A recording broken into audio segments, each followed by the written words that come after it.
And, all right. So we are back here once again at the Craft Beer Cellar in Plymouth, Mass. on Main Street. So make sure you stop in here for all your beer drinking needs. And we are here. Our very second episode was with a good friend of mine, Jimmy C. And he recommended that we bring in Erik Caldarone. Did I get that correct? You were close. Pretty close? Caldarone. Yeah, it's tough. Caldarone. Well, our listeners know that I'd never get names right, so they will expect such a thing.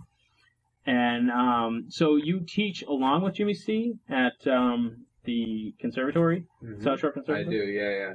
So I teach at South Shore Conservatory. I mean, I teach literally alongside him. It's funny with teachers at SSC, you don't really get to see them teach. Yeah. Sometimes I get one of Jimmy C's students, and I always know when it's a Jimmy C student. It's got that specific flair to him or her. What is that specific flair? Like, I mean, I kind of know. I feel like I would know. It's hard. Unless you know Jim. It's like, let me say. Okay, so there's this band. Is there a lot of times where the students are like, "Yeah, man," super supportive. Yeah. Oh yeah. No, it's just usually it's just a student who is, you're kind of right. They're willing to say yes. Yeah. Like, here's an adventure that I'm proposing. Their immediate answer is yes. I feel like Jimmy C, you could be like, "Hey man, we're having a concert on the moon." He'd be like, "Yes, let's do that." Yeah, dude, I'll put my keyboard in the Prius. We'll get it up there. Yeah, exactly. Yeah, he's probably one of the most positive, upbeat people I've ever met in my life. Yeah. Yeah, I heard him. I didn't even know who he was. I just saw him and knew that guy must have a reputation. But I was like, I don't even know if I told him this. But I was 18. I grew up in Carver, and so I was just looking for places to play when I was 18. And I went to what was the Vine. Do you remember the Vine? The Vine was. Well, I'm not from originally down here, so. So the Vine was this place. Very near here off Court Street with the brick terrace, and you enter and it's this really nice wine shop. And I went in there as an 18-year-old, like, there's an open mic, and I saw Jimmy C, and I remember there's this really red surrounding, which is very Jimmy C. Yeah.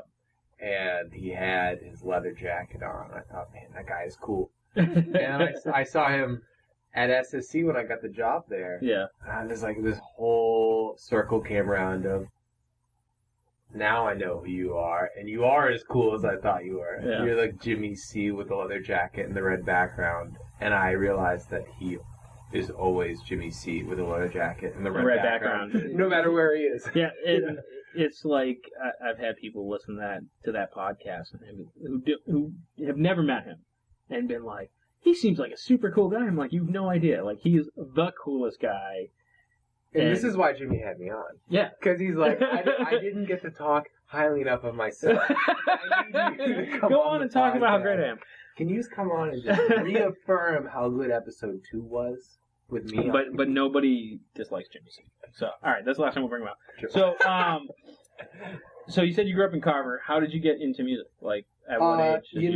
I was a pretty late bloomer. Really? Yeah. So freshman year of high school was actually... That is pretty late for getting into music. Yeah, especially if you're making it your career. Right, yeah.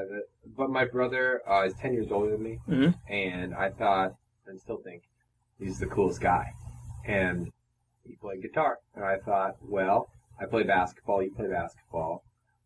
You're a pretty tall dude, I could see that. Yeah, we definitely had our basketball games out in the backyard. But he also played guitar, and I thought, you're doing really... It was totally...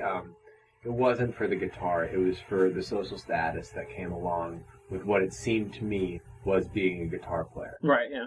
Totally superficial, which is kind of cool because that made me realize, you can start a thing for a superficial reason, and it can totally turn into... Well, when you're in high school, I feel like it's, and I don't want to say it's all superficial, but you don't really understand much beyond superficial. You don't have the scope. Right, you're just kind of getting that point where you're like, oh shit, people are deep, and... I didn't have the scope. I do teach students who I feel have the scope that I maybe have now. Really? Yeah, that's cool. I've got some deep kids. Wow, that's pretty cool. That get it. Yeah. And that's wild. But back to guitar starting. Yeah. So my brother just kind of handed me a guitar. I think he also wanted something to jam with, so it made sense for us to start playing together. And at one point, I started practicing a lot, and I got to his level, and I got a little above his level. And then now do you like show him up? Well, he's just like a casual guitar player. So he's good. Yeah. But it's not his profession. I really went for it, and I got a jazz guitar teacher by the name of. Actually, I met him at the Vine as well. He went by a stage name, which I always knew him as. Okay. His name is Don Legg. Okay. But my senior year physics teacher introduced him as Don Leger. Don Leger. Don Leger, and I forever knew him as Don Leger until one day he was like, "Yeah, my last name's Legg." Just like, no. That happened to me not too long ago, where a friend of mine was a curator at a gallery, writing out a check for something, and he's like, "Oh, make it out to Frank. His last name's Miller." I don't know if you know Frank Miller is a big comic book, huge comic book artist, big time. And we're all like, "Ah ha ha ha." He's like, "No, I'm serious." And we're like, "No, your name's Adam." And he's like, "No, my name's Frank, but I go by my middle name Adam because I don't want to be an artist named Frank Miller after Frank Miller." And we're just like, "Shut the fuck up! I've known you forever." So it's very weird, when you kind of... Why Adam? Because it's his middle name. Middle name. And he couldn't go by Frank Miller because there is a Frank Miller. You didn't want to go by Fan? I guess not. So you started with a guitar. Is that your sole instrument, or do you play multiple ones? I picked up bass in college because... Where'd you go to college? Connecticut College. I felt like the bass teacher there was really good. He was part of the U.S. Coast Guard Academy band. Mm-hmm. Really serious guy, great teacher. Which, if anybody has a chance to see any of the military bands, I think I've seen two different ones. Yep. Air Force and maybe the Army, I think. They're amazing. Amazingly. That was one of the coolest gigs I ever did. Yeah. He called me up and I played classical guitar along with the U.S. Coast Guard band for a show. And I just felt like... Man, I stink. I can't believe I'm doing it. But it was they're so professional, and they're so practiced, and they're so together, and it's their job. I saw the Air Force band in high school, and it was like a thing that they only brought the seniors in, but since I was in band, they brought us. The whole band was allowed to go in. And at the time, you're like, "Oh, it's the Air Force band," and it was a great rock show. Yeah. A great rock show. It's because they're all monster musicians. Yeah. They can all absolutely play. But yeah, I did bass with him, and that, because I realized guitar is awesome, but if you want to play a lot, everybody needs a bass player. Everybody wants somebody who's willing to play bass, and it's crazy that more people aren't. It's like I just said the term "willing to play bass." Yeah. It's like, why doesn't everybody want to play bass? And the weird thing is, there's a lot. I shouldn't say there's a lot of bass players, but when there's a really good bass player, right away. You know right away, Yeah. And the band sounds incredible. Right. It's the best part of the band when it's good. Yeah.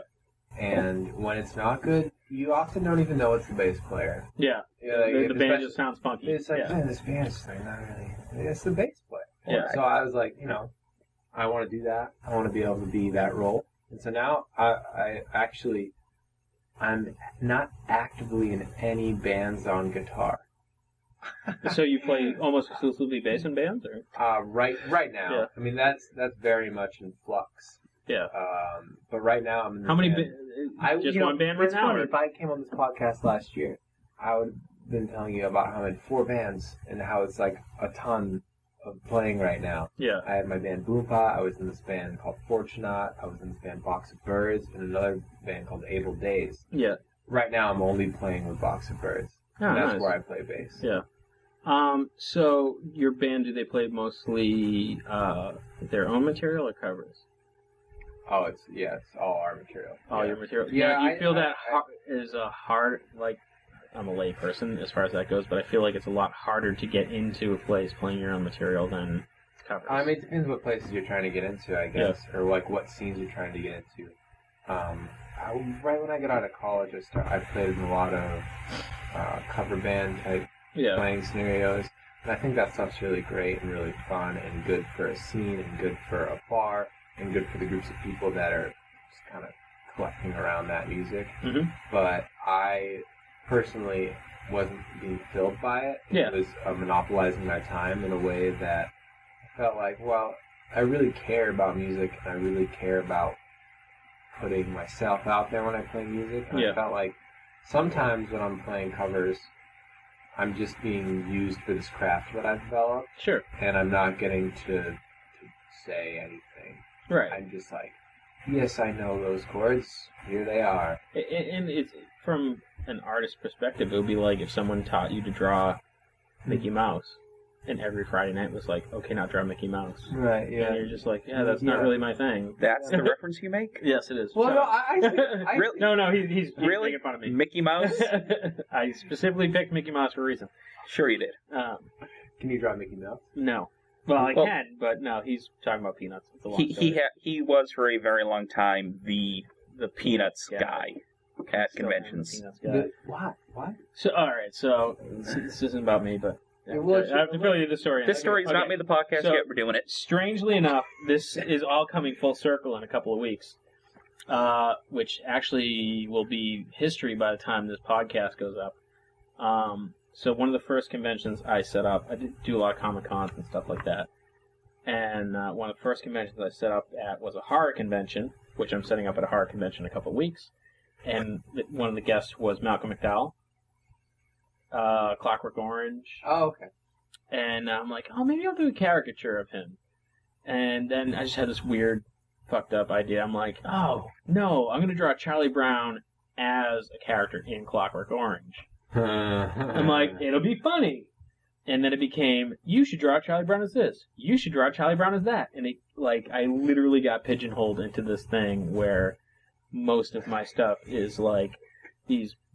When I go to a convention, it's all Charlie Brown, variations of this, that, and the other thing. Yep. And so in a couple of weeks, I am now going back to a horror convention, different one, with Malcolm McDowell.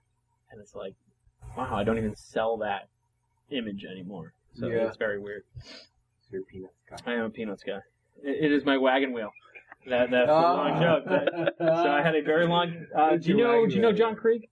Yeah, I do, John. So me and John Krieg had this very deep conversation one drunken night at a bar where it became like, I'm like, I'm done. I'm not drawing Peanuts anymore. I don't want to be that guy. And he's like, dude, I don't like to play wagon wheel. And I'm like, oh my God, the Peanuts are my wagon wheel. And it became like this whole thing. You don't have to play wagon wheel. No, you don't have to.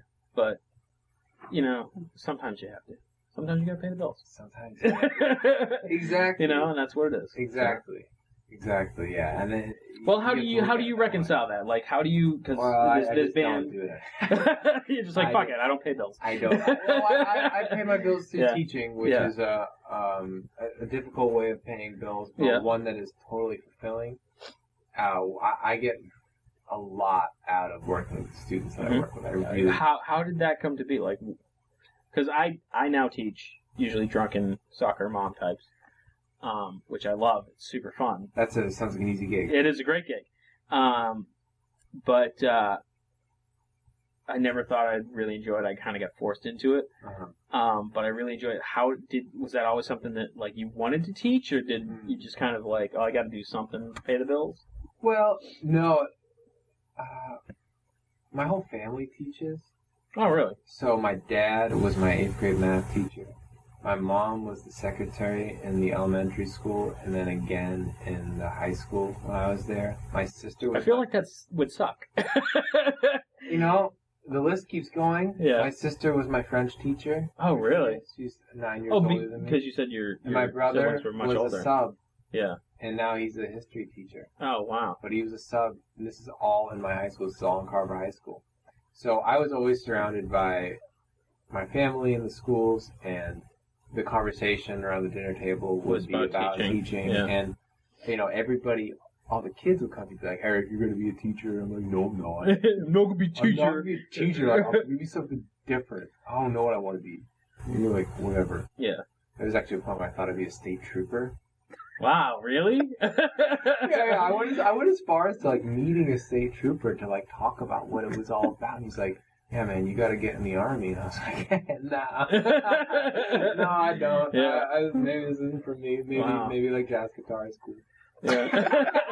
Pretty wow, good. that's. But yeah, that is a wide Right. Yeah. And so it was like, okay, you're right. I graduated college. I had this degree in music, and now what? Right. What? Yeah. I do have to pay some bills. I had the luxury of going home for a little bit, but I knew that was very, very semi. Right. It was going to be Like, we're not going to throw you out, but when are you leaving? like, and I was kind of in that, but Yeah. my mom was like, "Stay, I like cooking for you." I was like, I gotta get out. I gotta get out of the city. Can't bring ladies home. No, that was not happening.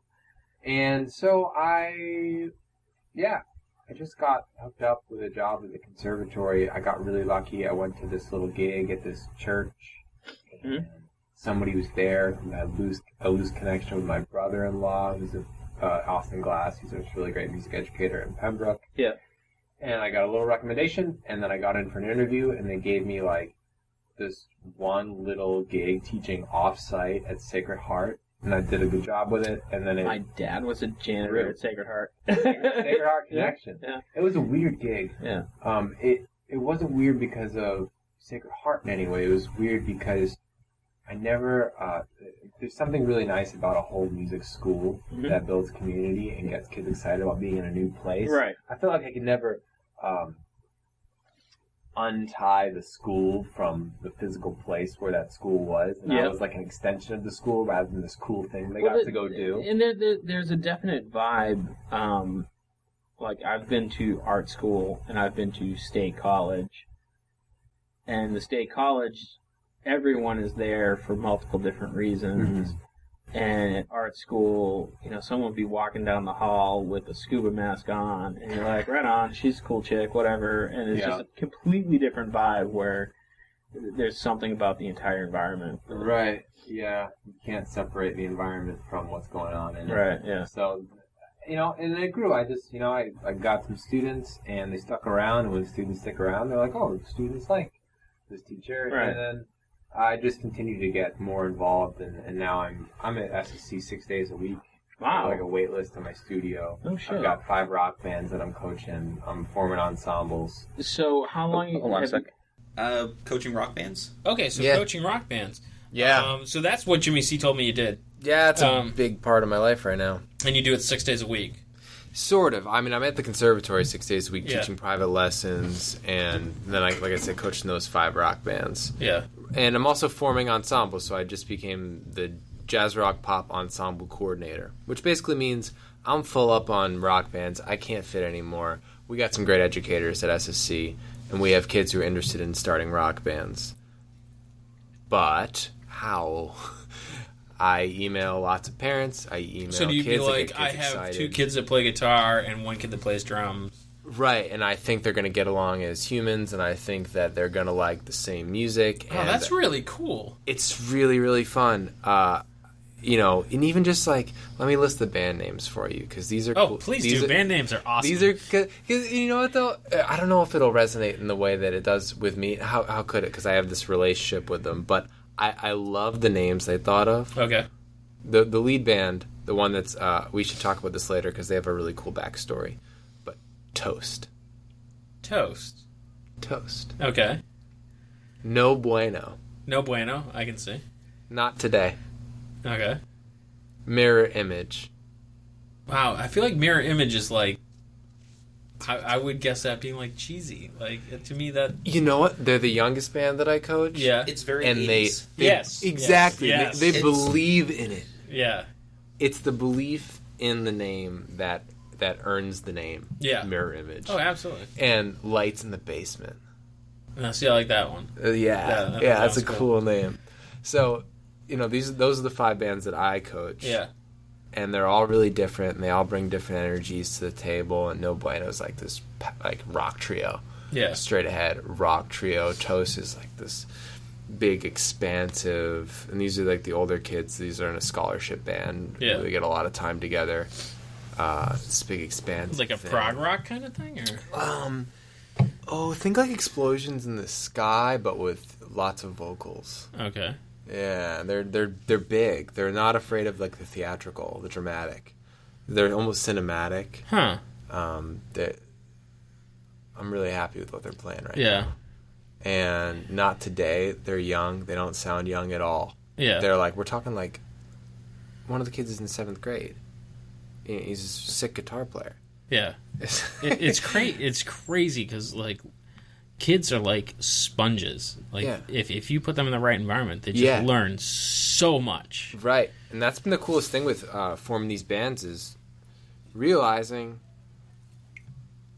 I'm pairing instruments like guitar and bass go together. Right, yeah. But this kid and this kid are going to provide this and this for the band. And as a sum, these kids are going to work really well together and become really good friends. Because a lot of times they don't even know each other. Yeah. I mean, Toast, there's one kid from Duxbury, there's one kid from Hingham, there's one kid from Plymouth, there's one from Scituate, and there's one from Marshfield. Right. These kids had no chance of meeting. Right. And then you put them in a room together. Yeah. If they're going to be a band, they have to be... at least before they get into, like, contracts, they have to be, get along. Man, it's so awkward at first. Yeah. And I love that because, like, what I see now is... I see how you're gonna grow. I'm seeing these relationships before they've formed. You're like putting rock boy bands together. Yeah. I know exactly. And they have such good personalities. You're like the Quincy Jones. You're like the rock guy behind New Kids. Oh god. Yeah. Yeah. But it's really fun. We just did a showcase at the Middle East Up. Oh, yeah. We sold 172 tickets on a snowy Saturday. 172 tickets. Yeah. All these people came out. We raised a ton of money, and now we're recording a first SSC Rock Band Originals album. Get out, really? Yeah. We're That's talking awesome. About at Mad Oak Studio with one of the producers of the year. He won Boston Producer of the Year or Engineer of the Year. I forget which one. Maybe both. Yeah. He plays drums in the band Box of Birds, Benny Grotto. Yeah. So it's like we have this great studio. We've got these 4 young bands, made all their own music, all going to record it, all going to put it out. And I'm talking to Carl right now from the New World Tavern about doing a record release there. Oh, that'd be so it's cool. Like, I'm thinking about this 7th grader. Yeah. And like getting to play. This 7th grader played the Middle East, yeah. brought out enough people so that he raised enough money to make a record, is going to make that record and release it. And then I'm thinking about where I was, and I hadn't picked a guitar up yet. Yeah. It's incredible, yeah. So it's funny. We ran our first art show back in October, and my son is getting into music, and my daughter's very much into art. So I told my daughter, I'm like, if you want to put in some pieces in the art show. And so she brought in this piece, and, she's a 12-year-old girl, so it's a drawing of Billy Joe from Green Day. Sure. But you look at it and you go, that's fucking Billy Joe from Green Day. Yeah. There's no question, it's great. That is and, accurate. everyone looked at it, people are looking at it going, oh, I really people she's never met in a million years are showing up this art show and be like, oh, I like that. And so we had a bunch of awards. We gave her honorable mention, and she asked me, she's like, how did I do in the People's Choice? And I'm like, I don't really know. And so I went back and I looked at the paperwork, and I'm like, you came in second by only 3 votes. Wow. Yeah. What are the age ranges? She was the youngest at 12, and the oldest was, I'm 42, so older than me somewhere. Wow. And good for her. The best part was when her brother went, oh, you would have been one closer if I voted for you. But yeah, wow. It's like that age range, right in there, junior high to high school. Yeah, it's almost like a switch goes off. Yeah, and they become people. Yeah, it's really cool to be there for that. Yeah. And in the context of rock. Yeah. And being in a band. Because being in a band is one of the most substantial and supportive feelings there is. I seriously... there are definitely times in rehearsal. Yeah. Is there ever, friction you gotta, deal with? Of course. Yeah. Of course. There's, there's friction... sometimes between families. Yeah. Sometimes between kids. The kids one is easily resolved usually. Yeah. Because usually the friction is something else from the student's life presenting in the band. It's nothing to do with the band. Right. It's like something there's leading all this into other it. stuff going on in school or at home or whatever, and it's coming up in band, and it's usually just having a conversation. They're saying, well, I really don't like this song. It's like, yeah, what? Really? Like, you really don't like the song? It's like, well, I mean, like, what's wrong with the song? Well, I don't know. Well, what else is going on? And then they're just like, by the way, all this. So it's like, it's really not the song. It's like, yeah, I don't love the song, but I think if all this weren't happening, then it would be cool, you know? Yeah. So it's just usually just having a conversation with Well, that's got to be like super great for the kids and therapeutic to even have that outlet of someone to kind of go, no, really, what's going on? It's a big obligation. Sometimes when I think about it, I get really like I realize the impact I can have and the impact I am having, and I try to measure them, measure the distance. Yeah. And it's kind of daunting sometimes because I'm like, I could really do a lot. I mean, I got 40 private students and I've got these 5 bands. Yeah. And that's a lot of kids that are looking at me for advice or input or on their perspective on music and on relationships and on how to book or how to present yourself in a rock band or just in life. And I just want to be the best that I can for them as a role model. I could see that being like, very, oh, that, you know, it all comes back to yourself. Was it 2 summers ago, my son took part in what's called Jam Camp, and it's very much similar. Where's this? Was in Taunton. I don't remember the name of the school. My ex booked him into it, but I went to pick him up one day. So me and my girlfriend are waiting outside, and his band's coming out, and 3 boys and a girl walk out. I'm like, oh, this band's not gonna last. And my girlfriend's like, what do you mean? I'm like, well, there's a girl involved. She's like, that's sexist. I'm like, no. It's not. It's not her. It's them. Do you feel? Have you ever run into that issue? Because I feel like that dynamic, inevitably, at least 2 of the guys like her, and then that causes a lot of issues. I haven't run into that dynamic. No. I think a lot of it has to do with the energy that I bring in, and I think times are changing. Yeah, type of thing. Yeah. So there could be that sort of friction, but I mean, these kids are really close. They become really good friends. Yeah. And speaking for Toast, there are 4 women in the group and 1 guy. Right. Oh wow. Yeah. That's interesting. In Mirror Image, it's 3 guys, 1 girl. In No Bueno, it's 2 guys, 1 girl. The girl's a drummer. Yeah. And Lights in the Basement is led by somebody who's trans. Wow. So like all of my bands have diversity. That is so cool because I'm not sure how old you are, but I can guarantee that I'm older, and I feel like this is a running thing on this podcast where I have to book people who make me feel old. But back when I was in high school, the bands were dudes and the Bangles. Yeah. And that's it. Man. Like that's how it was. You know, Jonah Jett maybe. You know, and it's like it's so kind of refreshing to see that change to the point where like every band is like, well, it's 3 girls and a guy, and like almost like that. Yeah, and it's almost like, well, hang on, let me think of what it is because it's not really almost like it's not important what it is. Let me think. No, it's 2 girls and 2 guys. Yeah, like, it's almost exactly. Like that's really cool.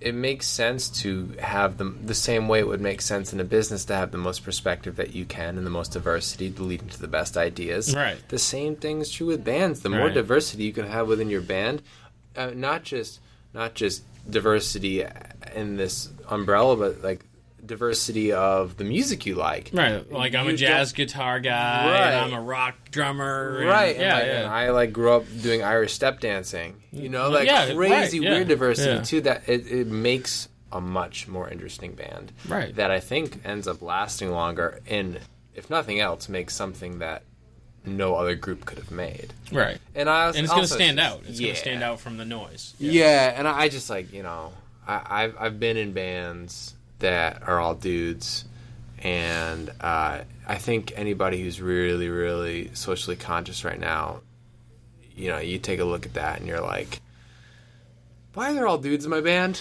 What's the reason for that? And this is the thing, is you don't want it to be like, oh, we have to have a girl in because we have to have a girl in. But it should be, who's the best available right now that's going to make us work. Absolutely. And then that should be really And then also keeping in check, when you think about the best, is your like inherent sexism coming into the fore, right? Yeah. When I think about the best, if I think about all guys, I better like take a think about that. And then if it's true, it's like, well, in my circle, all I know for good musicians are guys, then you should probably take a think about that too. And, maybe you should expand your circle. Expand your circle a little bit, right? And that's a really valid, especially nowadays, a very valid thing. It's like, okay, so maybe you think one way, and I can't name names, but I'm thinking about someone very specific who has a very specific mindset about how things are going nowadays, and it's one of those, well, maybe you should start listening to things more than just country music. You know, and it's like, it's not a shot at country music, but expand your horizons. Yeah, you know? There's a lot of good stuff out there. There's great music in every genre. And, like, you hear people like, oh, I don't like rap music. Do you? Do you really not like rap music? Or have you not listened to rap music? Yeah, my dad used to say this to me a lot, actually, about what my sister would eat. It's like, oh, she had a bad one once, so we're not going to try that ever again. So it's like this, that piece of steak that was no good, we're not going to. Yeah. All steak is going to be bad now. Right. I won't even try that. So it's like the same thing happens in music. You find one that you like, and you're like, oh, I'll try more of that. I'll try more of that. But if your first experience... But then you get so focused in on like one area, and it's like you're missing so much. I had 2 summers ago, I had a very enlightening concert that I went to. I went to see Flogging Molly's. Okay. They were playing with Go Go Bordello, which really good. Like I'm like, I've heard of them. They put on a great show. Cool. But the thing that really caught my attention was their opening act was called Mariachi El Bronx. I like that. And I looked into it further. It is a punk band. Hardcore, whatever. That one day the guitar player showed up and was like, hey man, I want to make a mariachi album. And they went, all right.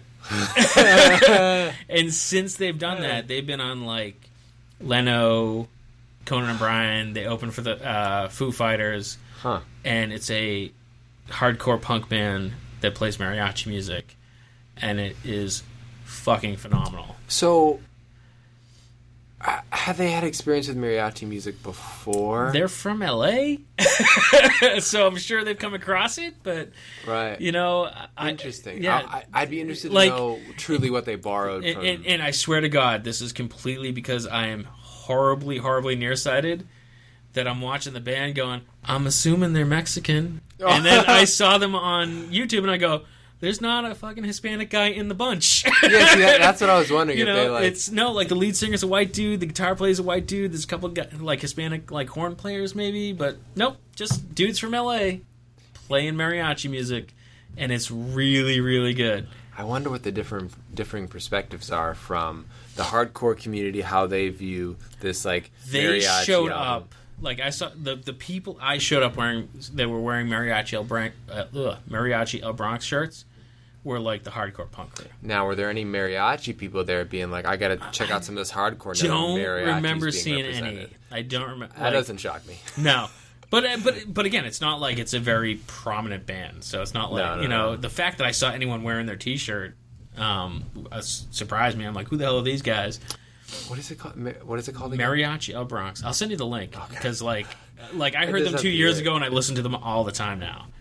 And it's not punk music; it's mariachi music, but it's really good. Like I'll listen to it. I listen to it and go, "This belongs in a Quentin Tarantino movie." Oh, like it just has that feeling to me that like it should be in a Quentin Tarantino movie. Yeah. Oh man. So since I'm going on about myself because I do that, what are you listening to? Like, I haven't been listening a lot recently. Okay. You know, I definitely go through phases where I just listen, and I go through phases where I just kind of like don't listen to new things. Yeah. I'm in one of those phases right now. Okay. But I did do some like a big old cook sesh last Sunday, and I put on 3 albums. And what were those 3 albums? I put on, first, I did Grizzly Bear, Vegetamist. I don't know that. I love that record. So always will. I'm going to ask a really stupid question. Is Grizzly Bear the band? Okay, all right, okay. Vegetamist, yes, is the album. And I've always loved the sound of that What kind band. of music are they? It's indie rock. Okay. I've always loved the sound of that band. And then I put on Grace from Jeff Buckley. And that's just one of the best pieces of music ever made. Jeff Buckley is beautiful. I can't. Every time I listen to that record, I think, oh, this is the best, maybe the best record that's ever been made. Okay. It's phenomenal. Then I put on Hejira from Joni Mitchell because I wanted to get a little bit of Shaka Pastorius. Okay. You know, it was I put on those 3 and it was like, they're all just throwbacks. Yeah. I didn't get anything new. But as far as like new sound goes, I've been really interested in repeating music. Repetitive, on a guitar, it would be like playing the same note or the same series of notes for 10 or 20 minutes and varying it very slightly. Okay. But in those small variances come... the small variances seem like seismic shifts if they're at the duration of like 6 minutes apart. Now, do you feel like a lot of that comes from your experience of listening to a lot of stuff? Like, do you feel like Joe Sixpack would sit down and go, oh, this is really mind-blowing, or be like, this is really repetitive? Do you think that part of that comes from the fact that you've exposed yourself to it? Yeah, maybe. I think. I mean, kind of in the same way that like someone who's really into wine can be like, "Oh, this is the finer notes of this." Right. That. Like, yeah. You really are zeroed into. Okay. Yeah, I see what you're saying. So I've like taught myself how to listen in a way, and because of that, I can enjoy the listening. You make it sound intelligent when you say it. It's almost a reflection of like expertise. Like with the wine, it's the expert, but then it's like, it's red and I like it and it gets me drunk. Or with no offense, the every 6 minute slight shifts. As the Joe Sixpack who does not listen to much of any music, it's gonna be like, this is the same 6 notes. Well, it feels like it's like background music. Absolutely, it's the kind of thing that you would almost. Like, I can't... Oh, God, I remember being in an old job, and they kept playing this... I want to say it's an electronic track.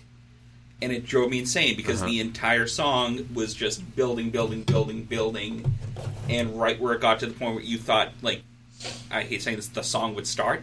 Right. It would start over again, and That's incredible. I hated that song with that's burning exactly passion, because it was about. Constantly... I love that as a concept. It was, as a song, it was a goddamn cocktease, because it's like you're about to get to the music, and it's like... But see, I feel like... And it's back to the beginning of I feel like that's the difference between someone who is a casual listener who wants to be able to sing along in their car and someone who's looking for something that's really groundbreaking. Well, yeah, the other difference, I think, might come in that I have a genuine want to bring that 6 minute moment to you. And if you don't feel it and you're like, these is boring, these are 6 notes, that's my fault.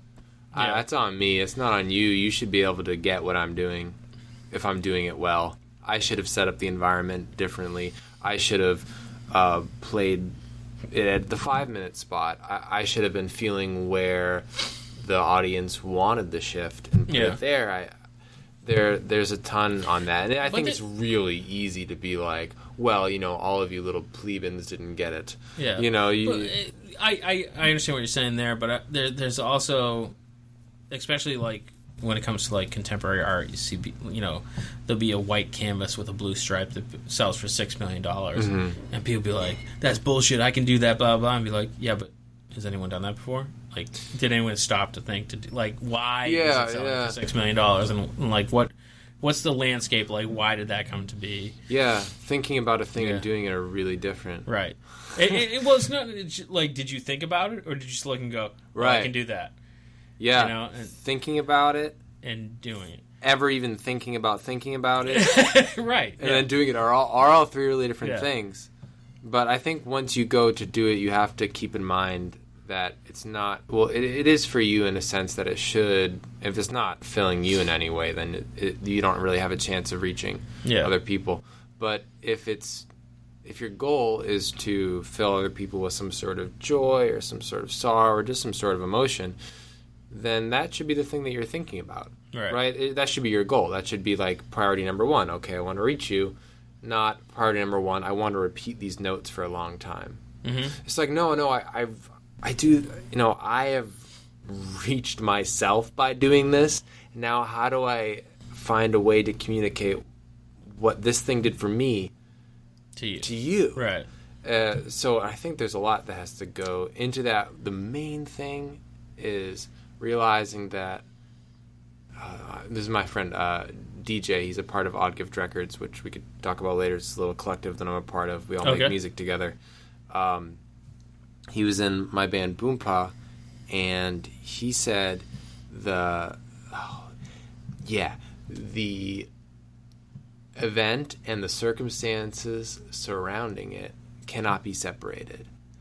The event and the circumstances around it cannot be separated. So if I'm trying to present to you these few single notes, what around you is going to help you listen to them? Maybe it's really dark. Yeah. Maybe if before you listened to those notes, there was 10 minutes of silence, and when that music came in, it was such a friggin' relief. Well, I feel like you can almost simplify that so that everyone understands it to the point where you're telling that funny story that, like, busted your gut laughing, and someone's just staring at you. You go, well, I guess you had to be there. Yeah, and it's like exactly. Part of like it was the fact that you were in the right spot at the right time, and you interpreted how that. It unraveled to you.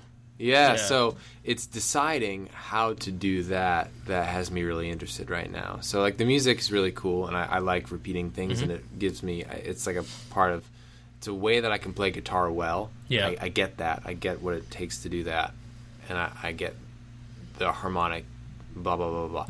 That's what I like.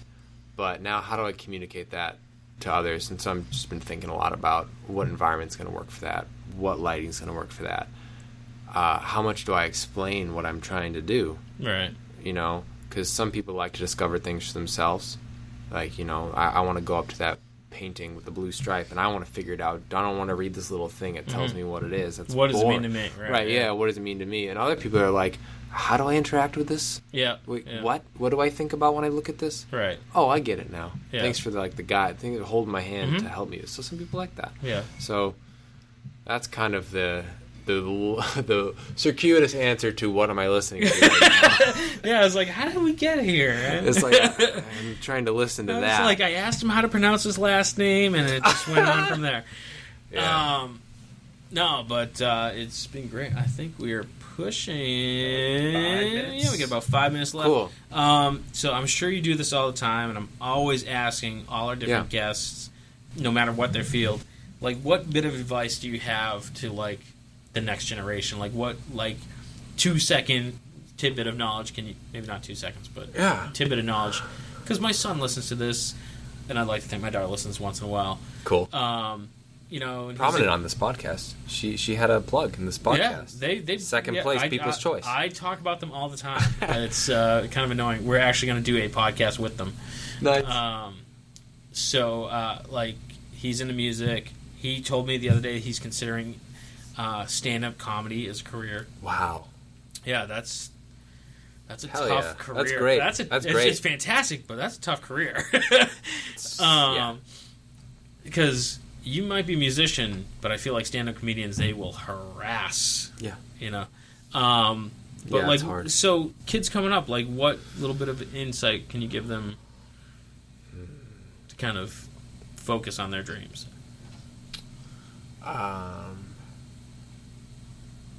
There's a lot. I just cycled through like a Rolodex. I was gonna say, I feel like this is normal for you. No, it absolutely is. I coach kids all the time. I feel like this was going to be an off-the-cuff thing. It's never on record. Yeah. So this is the thing on record that I want to leave. So, form relationships with goodwill and intent.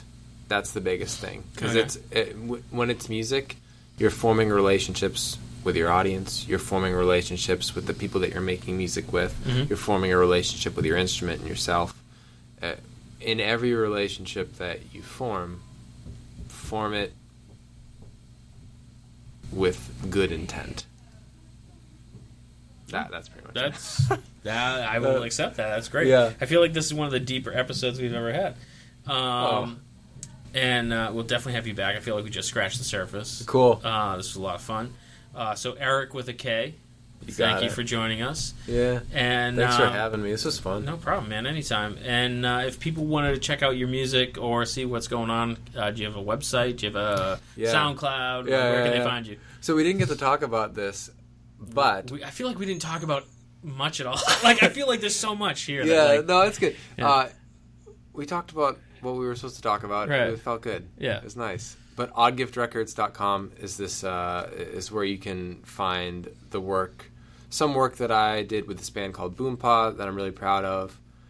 And all of my friends are a part of this collective record label, and we help each other make art and music. And there's just like tons of good content on that website. Excellent. And we're always putting on fulfilling, meaningful shows, in my opinion. Awesome. And that's what I want to drive people toward right now. Excellent. All right. Yeah, we'll definitely share that with our listeners and post that as well. And again, thank you for coming. I can't believe it doesn't. To me, it didn't feel like an hour. So thank you. Yeah. So thank you so much for coming. Yeah. Excellent.